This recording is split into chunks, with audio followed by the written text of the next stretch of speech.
Hello again and welcome to another episode of What's New at the Attorney General's Office.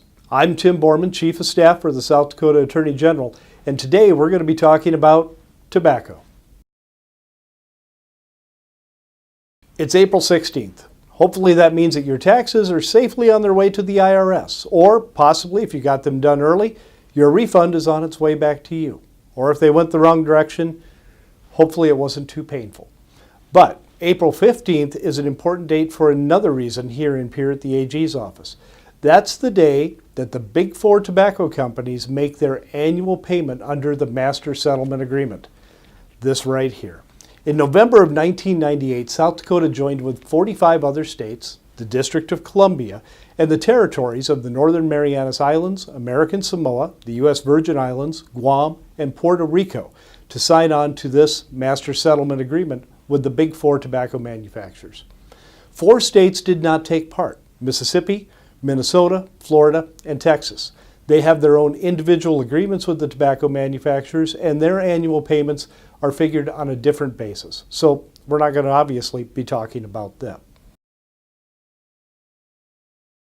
So when you read through this book, what does it mean? It means that every single year, the tobacco manufacturers make a payment to the states based on the number of sales that they have made nationwide and in each state. Each state's share is figured out by its population and the number of sales that were made in that state. Yearly, what does that mean?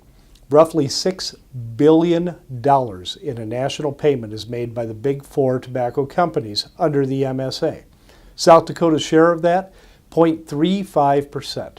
On the average, it's around $20 million, give or take, every single year that comes into South Dakota. Now, like I said, that money is based on the number of sales made in the state of South Dakota. And throughout the years of the Master Settlement Agreement, a lot of the funds that have come back have gone into programs to help people quit smoking, to make people more aware of the dangers of tobacco use. And the numbers have gone down. But at the same time, some of the latest statistics are still pretty sobering. Currently, 19% of adult South Dakotans still smoke. That's roughly 126,000 individuals. If you take a look at the cost in health care for tobacco-related illnesses nationwide, that number is at $170 billion annually. In South Dakota, that's $373 million. For Medicaid expenses, $70 million. If you break it down per household, the federal and state taxes that are required to service those health care costs on a yearly basis equal $790 per household in South Dakota per year for tobacco-related health costs. There's a reason that people should quit smoking, and right there is one of them when you attach a dollar sign to it. Now, like I said, the Master Settlement Agreement allows for the participating manufacturers to make that payment every year. However, they can adjust how much that payment is going to be. It's based on sales, it's based on population, but it can be adjusted according to other sales, the sales of tobacco products from non-participating manufacturers. There were companies that did not take part in the Master Settlement Agreement. And here at the Attorney General's office, the individual who helps me stay on top of all of this tobacco litigation is Tom Deadrick.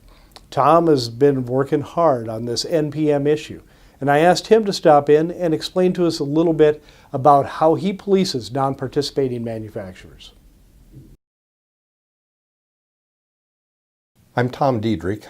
I'm Assistant Attorney General in the Civil Litigation Department. In particular, I look at tobacco and enforcement of the Master Settlement Agreement.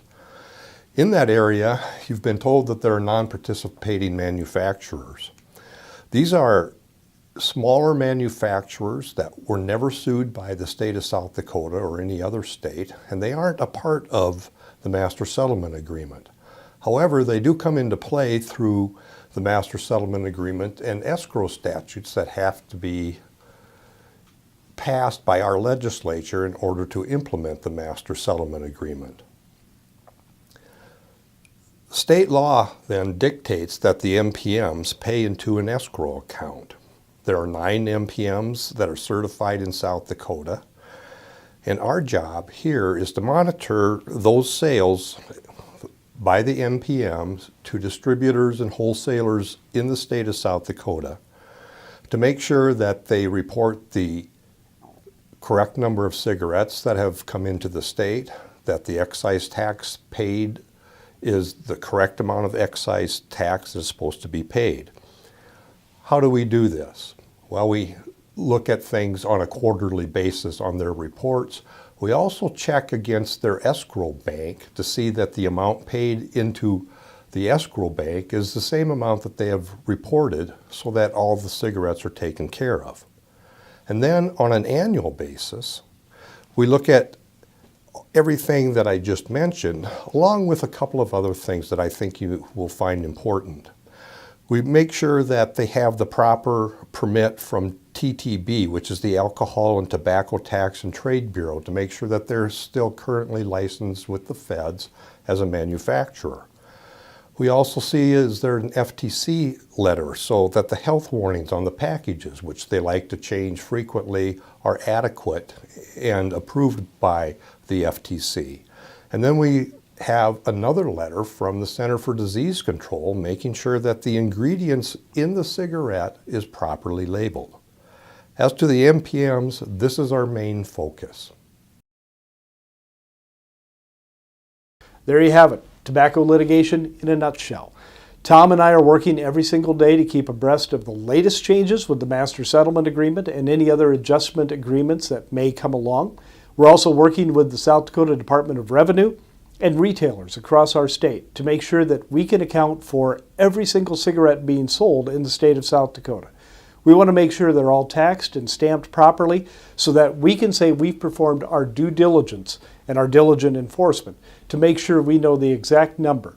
That way the escrow accounts for the non-participating manufacturers and the annual payment from the participating manufacturers will be accurate when it comes to South Dakota's bank books. We hope you found this informative and educational, and we hope you plan on coming back next Tuesday for another episode of What's New at the Attorney General's Office, when we'll present another topic. And also don't forget to tune in Friday for 5 on Friday with Jason Rounsberg, the Attorney General. I'm Tim Bormann, Chief of Staff for the South Dakota Attorney General's Office. I'd like to thank you for watching. I'd like to remind you to click on subscribe to our YouTube channel when you're done watching this video. And if you have any questions or comments, please leave a comment below. We'll do our best to get to it. Thanks again for watching. We'll see you soon.